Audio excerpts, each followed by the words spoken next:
Hi, this is Disability Saves the World with Fadi Shinuda. I am Fadi Shinuda. This podcast brings you insights from leading experts in disability and MAD studies from around the world. You'll hear about the research and work of disabled artists, scholars, activists, and our allies. You'll also get some insight into their lives, their favorite non-DS activities, their hobbies, and the adventures they've taken. Most importantly, you'll hear how they think disability can save the world.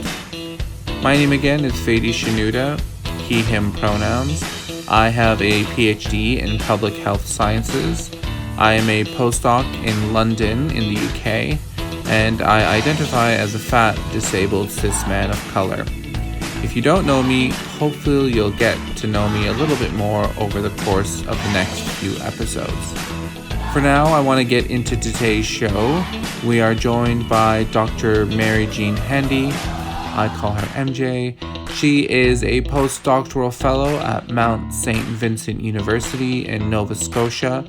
She's also a brand new mom, giving birth to the cutest little thing just 7 months ago. I'm so excited to speak with her about her research, interdependence, mutual aid, solidarity, and life outside of academia.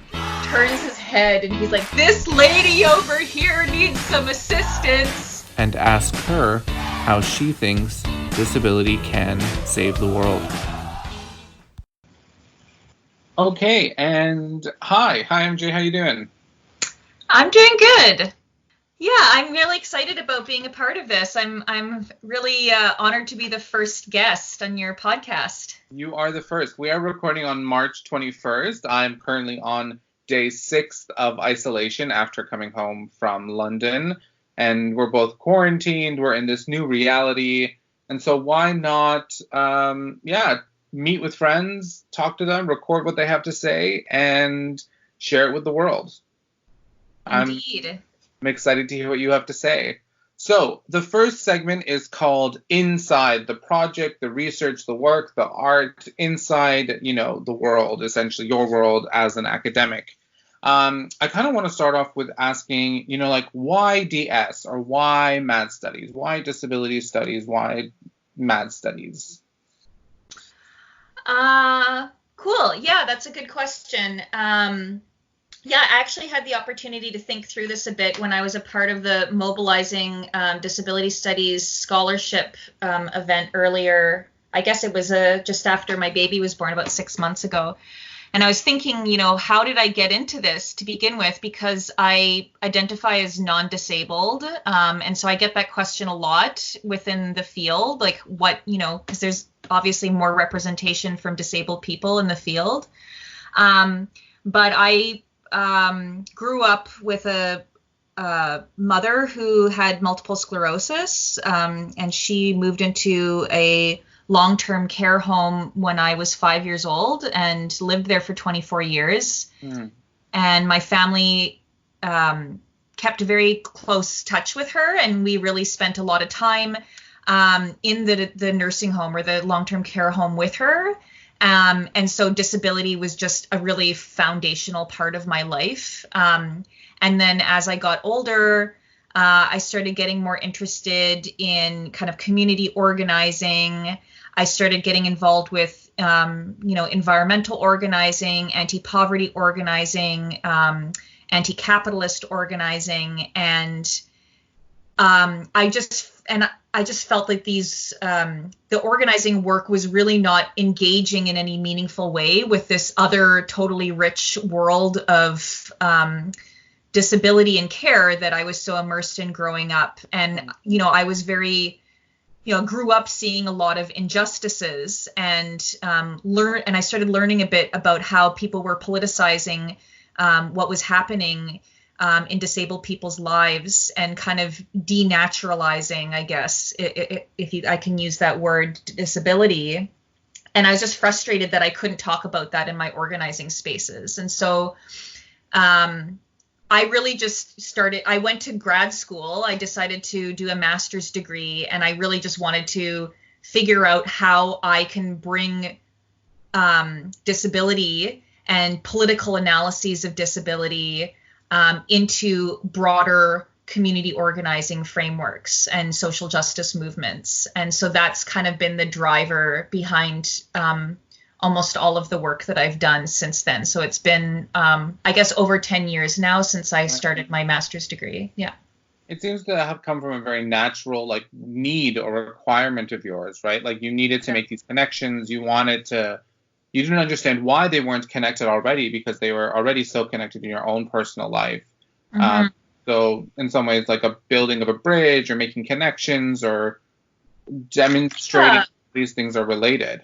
Yeah, or just trying to understand how is it that, when you grow up with disability all around you, and then you go into these organizing spaces with people who care about social justice, and they, for some reason, don't see disability anywhere, Right. Like I just found that I was having conversations where I was like, maybe we should get, we should talk about disability in this context. And people would just look at me like I was from outer space, like it was just so hard for people to wrap their heads around it. And so I started thinking through, how is it, so many disabled people historically have been kind of, in care homes, isolated, not able to participate in public life, right?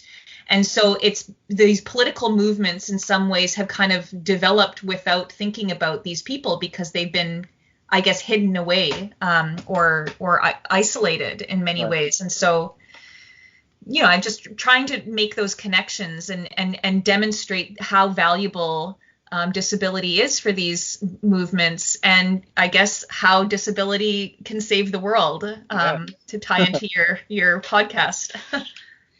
So I want to talk about the kind of the topic that you're researching, the project, the research that you want to tell us about. Is there a particular kind of project that you think you kind of want to share with the people who are listening? I mean, as most academics, I'm coming from a community organizing background, but in, recent years, it's been mostly academic work that I'm doing. Now that I'm done my graduate studies, I've moved into a plethora of different research projects, but they're all kind of tied together. So maybe I'll try to talk about the cluster and the research problems that I'm kind of engaging with and try to, keep it focused. I focus mostly on disability care work. And so for me, that was something that,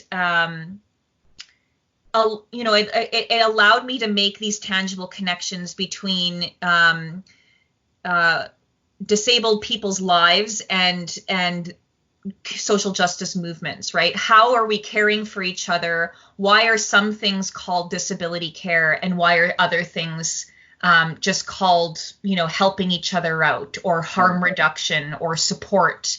How is it that, the type of care that, quote unquote disabled people get is somehow made not politicized in the same way as the kind of harm reduction or community support networks that activists are so familiar with, why those types of care are not connected, right? And so for me, politicizing care work and broadening our understanding of care work across a variety of different sectors and communities has been a really important kind of thread that ties my different research projects together.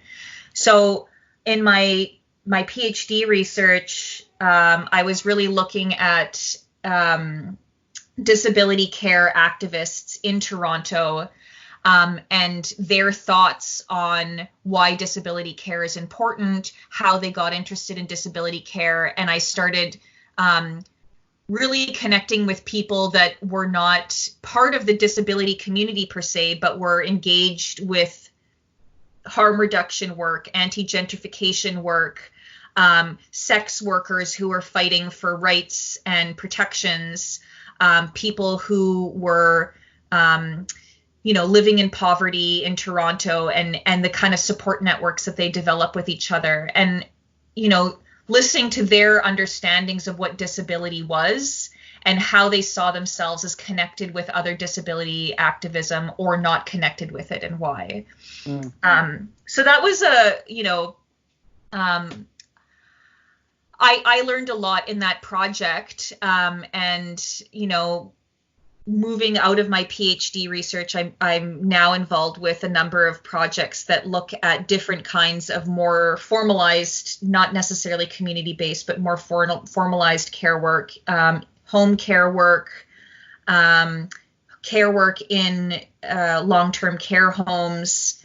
And I have a new project that I'm just starting on migrant care workers in home care sectors that are not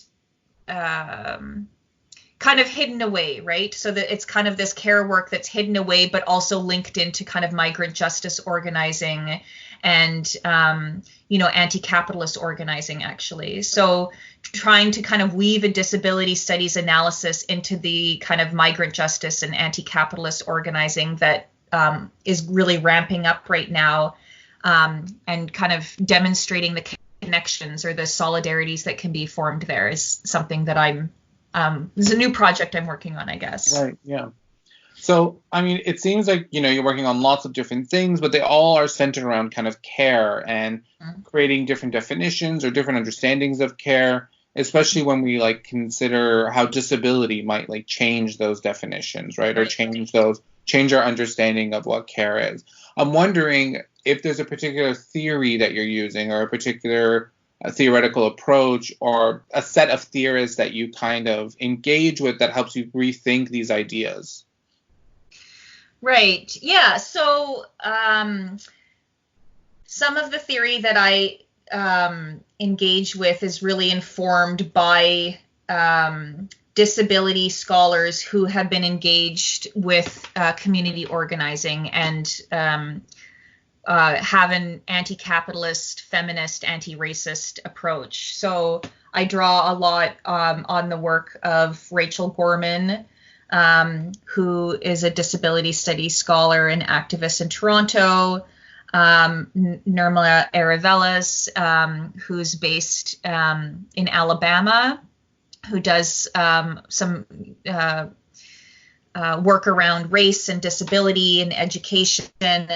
And I also do, I'm developing a cluster of friends in disability studies that are kind of interested in looking at disability in similar ways. So mostly, I'm a Marxist. I draw on Marxist theory.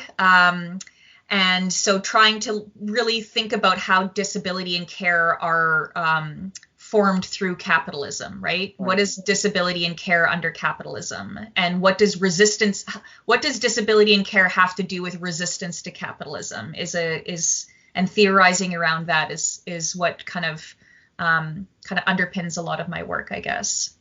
Right. And I can't help but think that that's an especially important conversation to have given our current climate when we are being asked to care for each other in ways that we've never been asked for before on a global level, right? Not just care, but to take care, to separate, to isolate, to quarantine, and of course, also to think about things like age and disability and vulnerability and bodies of difference as something that we need to consider more than ever before. And so I'm wondering, in this kind of current climate, how you're thinking about your research, how has this moment in time, been something that you've been reflecting on?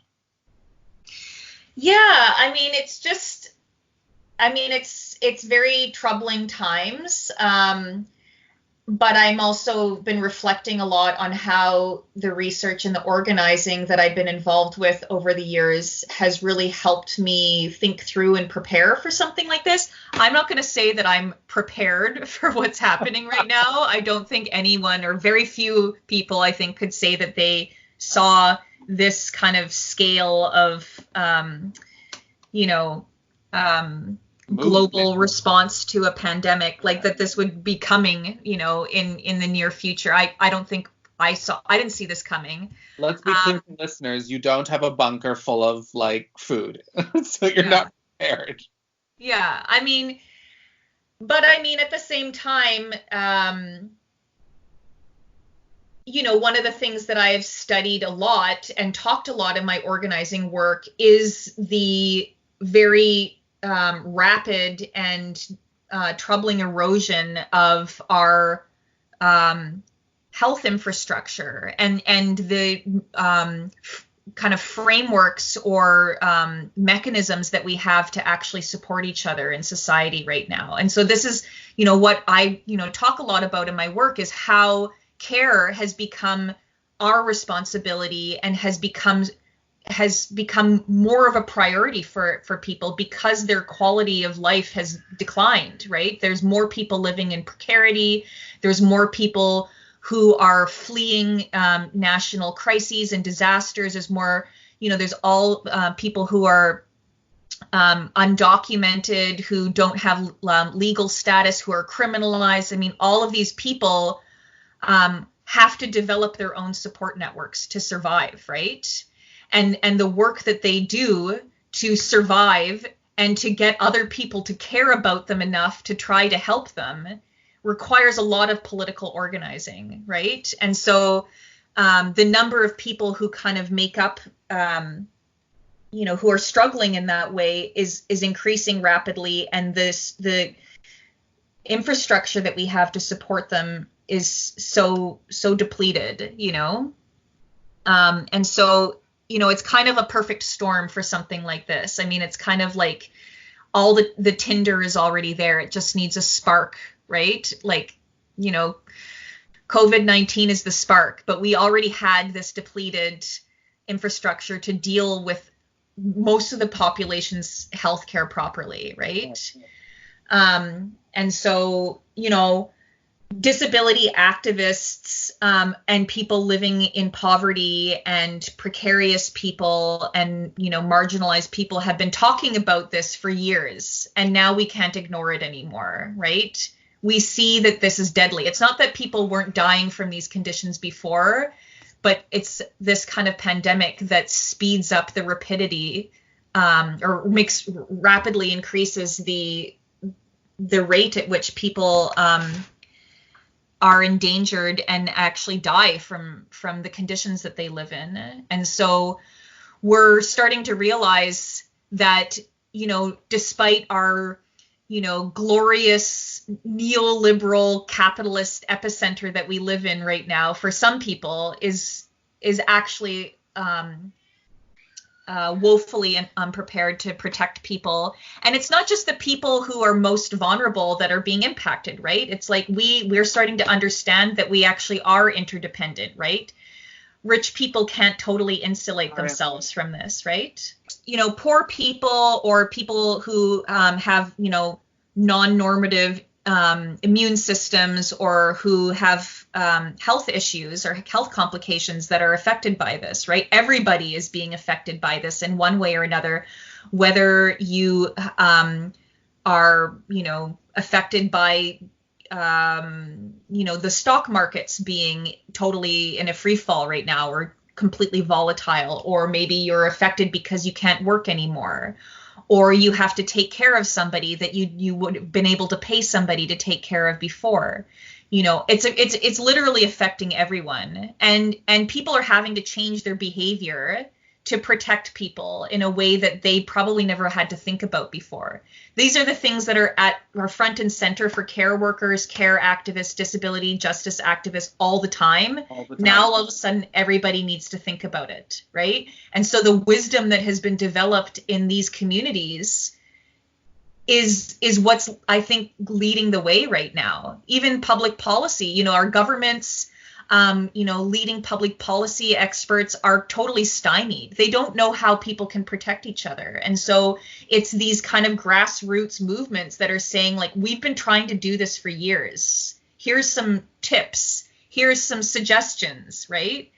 And of course, we both are like, we follow lots of people on Twitter and we follow lots of disabled activists and scholars on Facebook. And we know that they've been sending out messages of like, I've been doing this all my life, right? I've been doing the work of caring for myself and my community, you know, and I've been organizing my care for long periods of time. And it's interesting to think of how like disabled people are the experts in this current climate.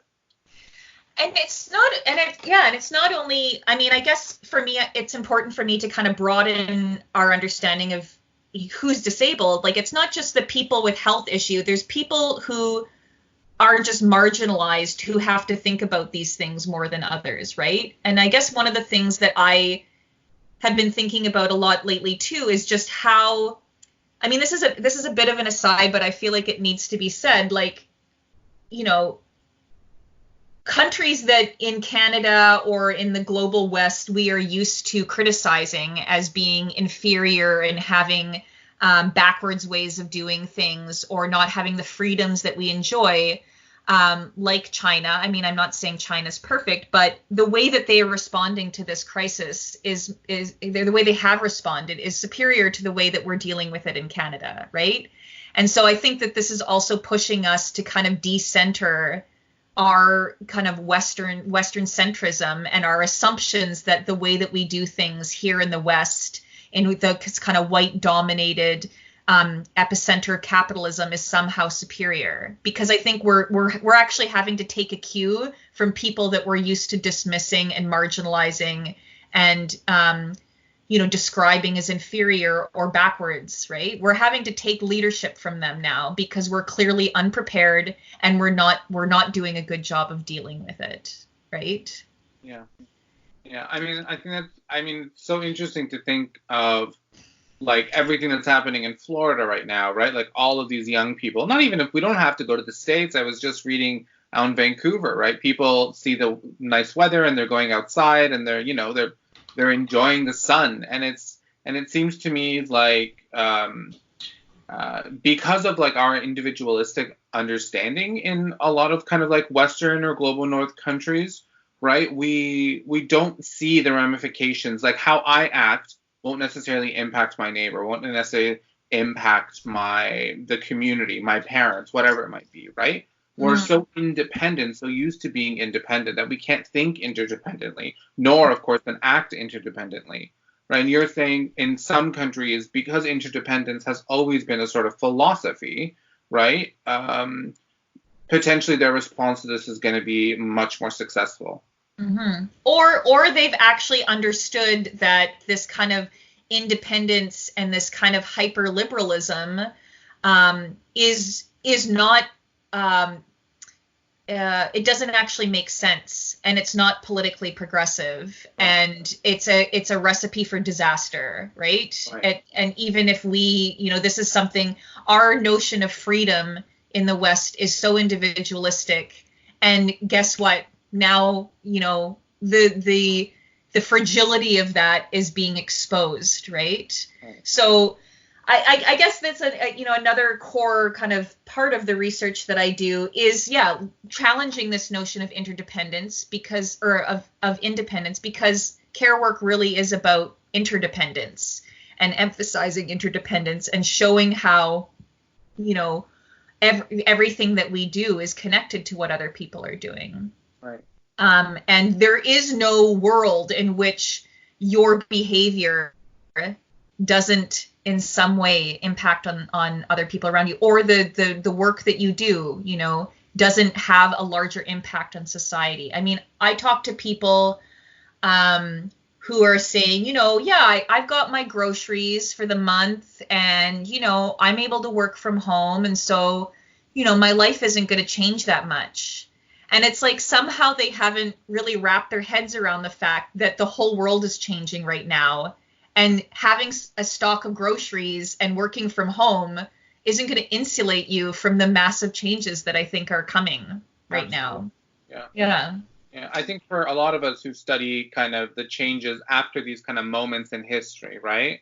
Whether it's like 9/11 or the financial crisis or, you know, this current moment, we know that things rapidly change after these global events, right? Whether it's war or, you know, increased financialization or who knows, right? What happens? Or a revolution. Or revolution. We can only pray. Hope and pray.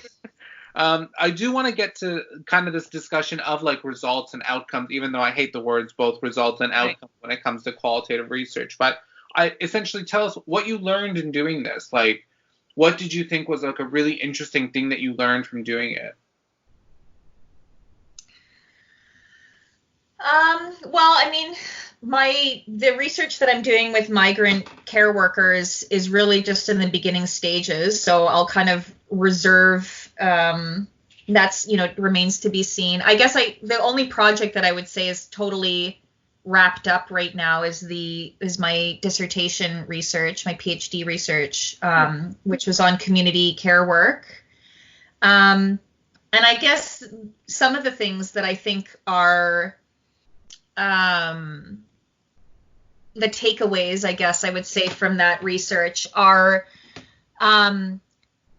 the importance of really broadening the way that we think about disability and the way that we think about care. I think both of those kind of conventional ways of understanding disability and care, I think are actually impeding us from really politicizing and forming solidarity with broader social movements right now.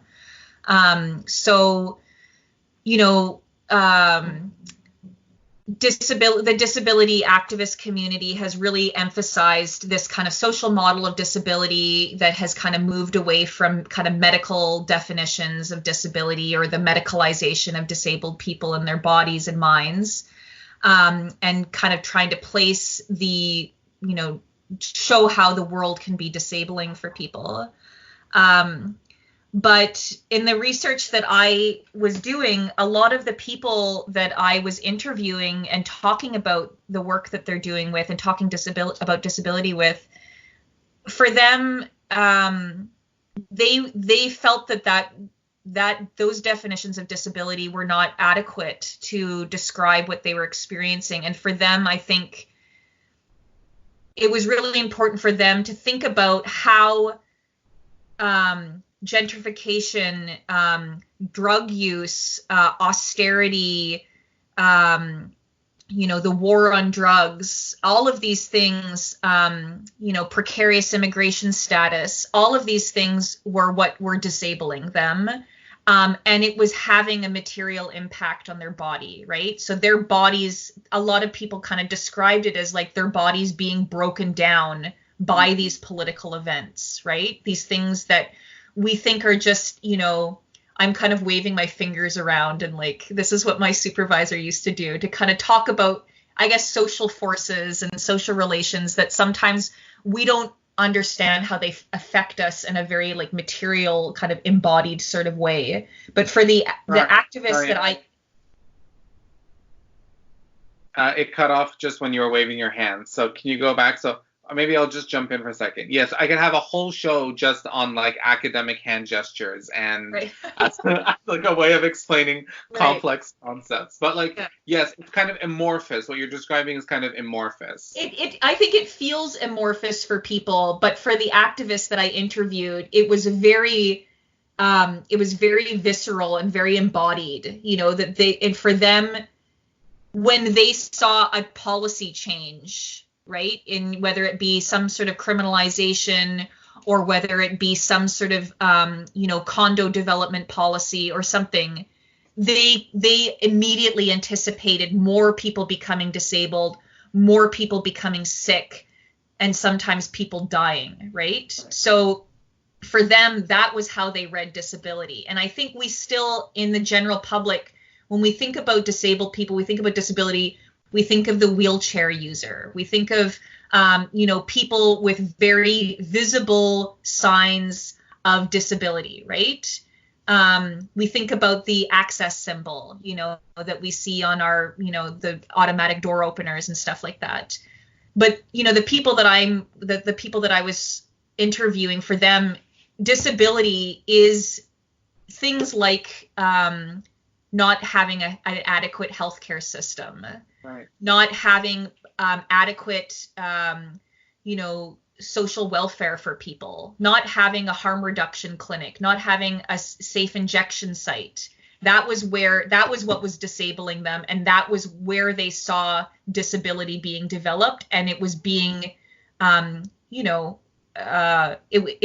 was changing their bodies, right? It was disabling their bodies, right? And so for them, they really wanted more than, I think in the, disability activism, a lot of it has been around kind of inclusion into the workforce, and kind of disability pride, and kind of helping disabled people participate in public life. But I think, from this group of activists, for them, it was really about actually fighting poverty and fighting criminalization and fighting things that would actually break down their bodies and minds and make it hard for them to survive, right? And in some ways, it was about also being recognized as disabled people, because in a lot of ways, they were marginalized from mainstream disability activism. And so the work that they're doing, the harm reduction work that they're doing, the lobbying that they do for the government, the demands they make on government, the community supports that they develop, that was their care work too, right? It's not this kind of medicalized care work. It's not hiring an attendant, although sometimes it is. It's really about, that's my baby crying in the background. It's really about developing the support that they need to actually survive and be strong enough to fight back as a collectively. Yeah. So those are very different understandings of disability and care work, but by them interpreting care work and disability in those ways, they were able to work in solidarity with a very wide variety, of social justice movements. They were linked into a lot of different projects that we don't normally associate with disability, I think, or care work. It's so nice that you essentially found a group of people, right, who were doing the kind of work that you wanted to see in when you decided like you're going to focus on disability in math studies, right, like, or you're going to focus on disability studies, like you found people who were doing that kind of work, which is really great, and then you wrote about it, which is absolutely fantastic. I do want to move on to the segment I like to call In the Middle, not inside, not outside, somewhere in the middle, because you know me, I love the liminal space. Okay. I wanted to ask you some questions about, or really one question about, who is your current academic crush? Oh, my current academic crush. I wasn't prepared for that question. Someone who you love reading, someone who you love seeing posts on Facebook or Twitter, someone who whose work you're really excited about. It doesn't even have to be a disability studies scholar, anyone really. Like I've always been very excited. I think my friend Sona, Kazemi Hill, she's doing some really exciting stuff right now, and I've been following her a lot. She's somebody who I think has really, in some ways, worked. We've talked a lot about our research together. She was in my PhD cohort, but I'm really excited about some of the stuff she's doing on war and disablement, and refugees and disablement. And I just think that she's doing a lot to kind of decenter disability, and move it into move it out of the Western world, right? So that's another problem with kind of traditional disability studies and, mainstream disability activism, is it's very Western centric, very white dominated. And so I think, emerging scholars like Sona are doing a lot of really important work on showing how geopolitics and war in countries in the Middle East, which is where she focuses, are creating disabling conditions, and why the disability community needs to pay attention to that. And I just feel like I've just learned a lot from her in terms of like thinking about, trying to think about how how war and things like outbreaks and climate change and stuff like that, how those things are affecting people all over the world, and how we can analyze that without assuming that what's happening in Canada or the United States is the main driver of that, right. Of what's happening there, right? So I guess she's really pushed me to think outside of a Western framework and outside of kind of a white disability studies, I guess I would say. That's great, yeah. Thank you. And of course, Sona is at Ohio State University. Right. And so people can check out her work, I'm sure. You can Google her. Can you say her full name again so that people know? Dr. Sona Kazemi Hill. And I'll put her full description somewhere in the notes of this podcast. So the next question for In the Middle is, what advice do you have for young academics who are listening? We are both considered young academics, but we did finish the hardest, most brutal thing in the world, at least in some ways, our PhD research. What is something that you would tell folks who are kind of right in the middle of it? I guess I've been reflecting a lot on, why I'm doing disability studies, and how that's different than community organizing. So I guess I would say, pursue the question that you are passionate about, that you're, especially in your PhD research. I mean, you want to tackle a question that is going to continue you're going to be asking forever if you don't tackle it, right? And, something that you're passionate about, but don't make your dissertation the be all end all, because there's a whole world of research and questioning and organizing that exists outside of your PhD and your dissertation. So I would say try to get the dissertation done as quickly as you can, because so many people get bogged down with that project and try to make it into something that it doesn't need to be. There's all sorts of offshoots from your research that you can pursue in a lot of different ways. And I guess I would also just say, someone told me before I started grad school, and I feel like I've been reflecting on it more lately, is, you don't need to be an academic or to get a PhD to make a difference or to do what you need to do. There's lots of tools that you can get in grad school. I think it's important to stay grounded in communities outside of the university, just to stay connected with like real people's lives, because I think sometimes the university can be all consuming and can take you away and make you talk and think in ways that are pulling you away from regular people rather than helping you understand them and help them, So I think it's really important to stay grounded in what's happening outside of the university too, and just see the university as a tool rather than the be all end all of radicalness or social change. Right. Progressiveness. Yeah. Yeah. Okay, let's move on to segment 3. We are now fully outside of research and work, or the project, or whatever you like to call it.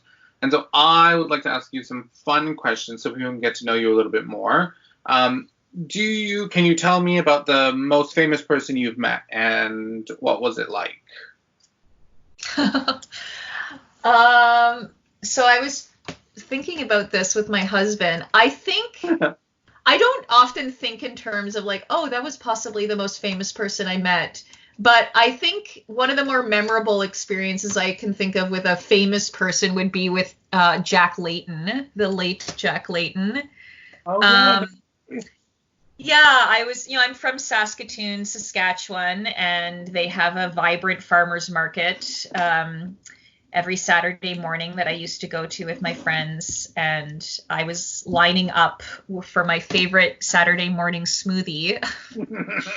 And I noticed that Jack Layton was in front of me in the lineup with a throng of people around him, wanting to talk to him and get their pictures with him and stuff like that. And of course, he was, campaigning and kissing babies and shaking hands. And I was, decided I was just going to mind my own business. And I was just going to get my smoothie. You played it cool. I played it cool. I didn't want to be one of those people that was, clamoring all over him. So then when I got up to get my smoothie, though, I put the lid on the cup that my smoothie was in, but I didn't put the lid on properly. Oh, no. And the smoothie poured all over me and onto the ground. And then Jack Layton, turns his head and he's like, "This lady over here needs some assistance." And he got somebody to run and get napkins, and his assistant was dabbing me off, and I was so embarrassed. And I was forced to interact with him. I felt like it was a great photo opportunity for him. He was helping this poor woman who didn't even know how to, put her smoothie lid on. Anyways, so I ended up talking to him about some of his policies, and I guess I had that conversation with him anyway. But that was, I guess, one of my more memorable experiences with a famous person. I've known you for 7 years. How is it the first time I'm hearing of this story? It's so wonderful. I don't know. Okay. Most obscure fact you carry around. What is something you carry? There's an obscure fact that you carry around that you kind of dole out maybe every once in a while in an awkward situation. I don't know if it's an obscure fact, but I, as you can hear in the background, I'm a new mother and I'm breastfeeding, or chest feeding, I guess I should say. And I have just, it's a complex thing. It's a complex relationship that I'm in with my daughter now. And I'm just reading all of this stuff about breastfeeding and chest feeding. It's just, I feel like there's all these weird facts about the way that breastfeeding works that I would have never, ever imagined. And so I'm just constantly talking to people about it, which is probably weird. But I guess one of the things that I just learned yesterday about breastfeeding is it really is an interdependent activity. It's not like you're just letting some baby suck on your boob, right? It's you experience pain when you don't do it. So the reality is you need her as much as she needs you. Right? Yeah. And I recently learned, so sometimes I try pumping milk, and I'm like, why can't I pump very well? And I just learned that it's not actually the sucking that pulls the milk out. It's actually this subconscious thoughts about feeding your baby and loving your baby that cause muscles in your milk duct to push the milk towards the nipple. What? So the sucking only pulls out what's right behind the nipple. So you're essentially saying that you can release the milk whenever you really want to. The milk will start being pushed down when you have, loving thoughts about your baby or whatever. So when you're pumping, you're actually supposed to be imagining that you're feeding your baby, or that or thinking about how much you love your baby, or looking at a picture of your baby, because otherwise you won't be able to get that milk out. I just find that so, I don't know, these little facts are just kind of blowing my mind. I'm like, wow, that's all this weird stuff is happening in my body. I have no conscious awareness of it, and yet somehow it's working. Yeah. And I guess I'm learning a lot about, being in my right brain more as a mother who's, trying to do this chest feeding. It's really pulling me out of my left brain that I use for research and into this right brain that's all about these kind of subconscious things that are going on and just kind of giving into them. Right. Anyways, so that's that's kind of a obscure fact. No, that's good. Okay, what you're reading now? What are you reading? What am I reading? Okay, this is kind of embarrassing, but I'm actually reading a lot of breastfeeding books. And I'm finding them so interesting. Clearly. I just sit, nothing makes me feel better in the evening than to sit down and read about breastfeeding. It's so weird. I would have never thought that I would be interested in this. That's how I learned about this stuff. And I'm just continually amazed by what's going on with my body and like how this stuff works. Yeah. But I'm also just started reading Kianga Yamata Taylor's book, How We Get Free, about the Combahee River Collective, which is a kind of radical social justice movement led by Black women in the States. And so I've always wanted to learn more about it. And yeah, now I'm spending more time at home. People seem to want to give me book subscriptions too, or free online books. So I've got a long list, but those are the ones that are on my phone right now, I guess.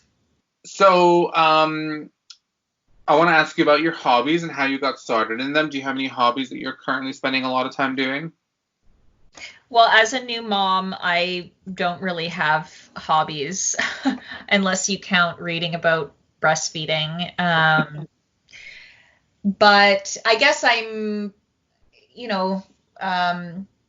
spending a lot of time with my baby and learning to kind of be in a different kind of world with her, I guess, playing peekaboo and stuff like that. But I'm looking forward to getting back into exercising, like swimming and stuff like that when I can. But right now it's all about my baby. So all about the baby. That's very cute. Okay, and finally, I want to ask, of course, how do you think disability can save the world? I think that disability teaches us about interdependence, mutual aid, and solidarity. And I think those things will help us save the world. Okay. Wonderful. Thank you again for coming on the podcast, for being the first guest on Disability Saves the World. It would, of course, be not the same if you weren't the first guest, so I really appreciate it. Okay, well, thanks for having me, Fady. I'm excited to see what happens with the podcast, and I know you've got some really wonderful people lined up, so I'm sure it's going to be wonderful to listen to for everyone. Thanks. All right. Thank you again to Dr. Mary Jean Hande for coming on the show. Over the next month or so, we'll be joined by various disability and mad studies scholars from all across Canada and the world. We're really looking forward to having them on the show and to discussing with them how they think disability can save the world. This podcast is hosted, produced, and edited by me, Dr. Fady Shinuda. If you have any questions or requests, please reach out. It's f.shinuda@gmail.com. And you can always reach me out by going to my website at fadyshinuda.com. Thanks, and see you soon.